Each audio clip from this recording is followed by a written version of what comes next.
This week was shaping up to be a split-screen race between Russia and India, to become the first nation to land on the moon's south pole. But after Russia's Luna 25 spacecraft crashed, all eyes were on India Wednesday to see whether its second attempt at a lunar landing was successful. The success of the Chandrayaan-3 mission made India the fourth nation to land on the surface of the moon.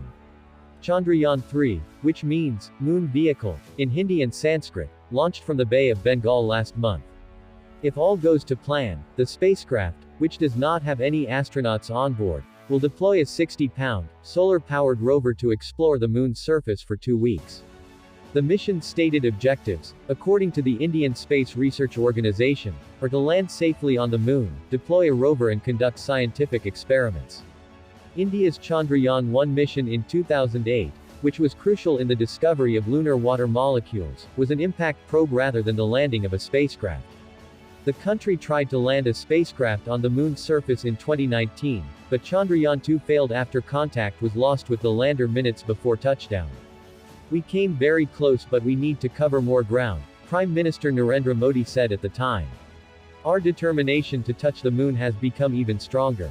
Only 3 nations, the United States, Russia, as the Soviet Union, and China, have successfully landed spacecraft on the moon's surface. Chandrayaan-3 costs roughly $77 million USD, according to the Times of India. The 3 main objectives of Chandrayaan-3 are to land safely on the surface, to demonstrate rover operations and to perform scientific experiments on site, according to the official website. The mission called for a propulsion module to ferry the Chandrayaan-3 feet Vikram, Valor, lander and the solar-powered rover named Pragyaan, Sanskrit for wisdom, rover together to the south pole of the moon, according to NASA.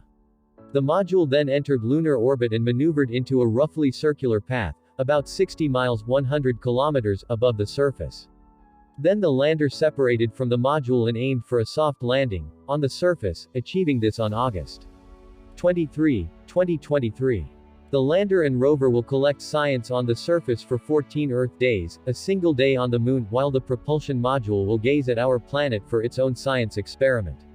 The spacecraft package rover, lander and propulsion module includes advanced technologies to meet the mission objectives, Isro says. Examples include hazard detection and avoidance on the rover, a landing leg mechanism to aim for a soft touchdown, and altimeters and velocity instruments to estimate altitude and speed above the moon. Isro has performed several technology tests to simulate lunar conditions, the agency emphasized, focusing on matters such as soaking instruments in cold temperatures similar to the moon or doing a lander leg test on a simulated surface under different landing conditions. Science on the Chandrayaan-3 mission is split between the lander, the rover and the propulsion module payload.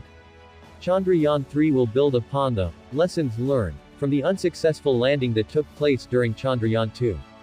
With optimized payload configurations, improved lander capabilities, and utilizing existing spacecraft resources, the mission is expected to address past challenges. For example, Chandrayaan-3 will simplify its mission design to not include an orbiter. The predecessor mission, Chandrayaan-2, will therefore handle all communications to Earth from the propulsion module, the rover and the lander. This will simplify the amount of work the propulsion module performs, allowing engineers to focus on its crucial role in bringing the rover and lander to the moon.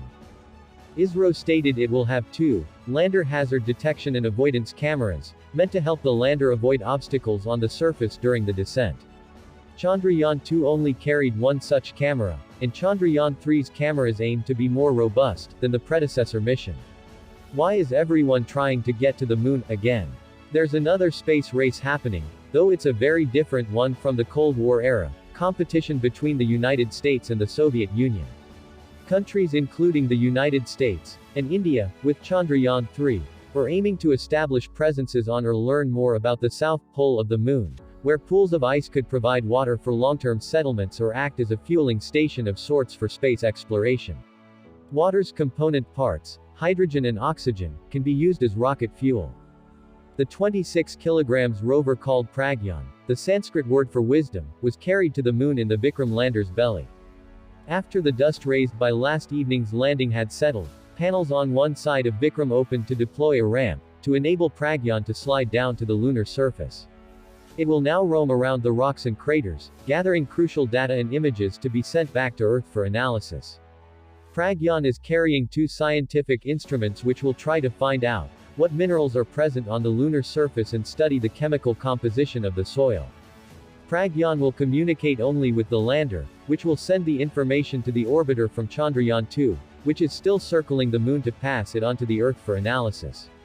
The Indian Space Research Organization has said that the rover will move at a speed of 1 centimeter per second. With each step it will also leave on the moon's surface the imprint of Isro's logo and emblem embossed on its 6 wheels. The landing coincides with the start of a lunar day. A day on the moon equals 28 days on Earth, and this will mean the lander and rover will have 14 days of sunlight to charge their batteries.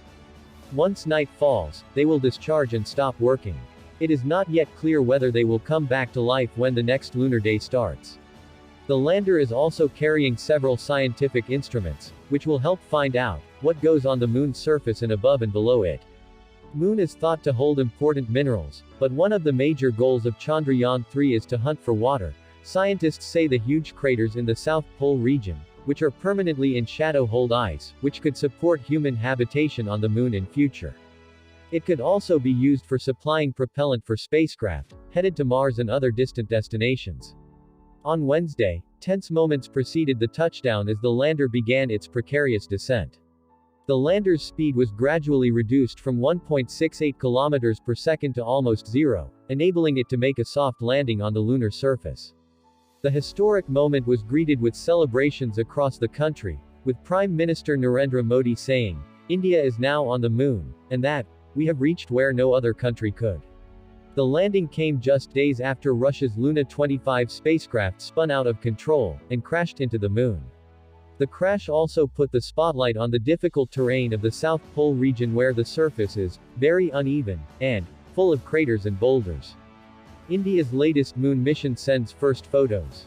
India's second lunar mission, which also attempted to soft land there in 2019, was unsuccessful. Its lander and rover were destroyed, though its orbiter survived. It continues to circle the moon even today, and is helping the Vikram lander send images and data to Earth for analysis. India is not the only country with an eye on the moon. There's a growing global interest in it, with many other missions headed to the lunar surface in the near future.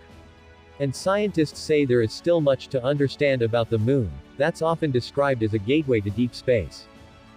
Thanks for watching this video, and it's a super interesting topic. If you like this, to make sure you can subscribe. If you have any crazy idea what we should cover in next video, please comment it below, and we will see if we can get the, and thanks again for watching and goodbye.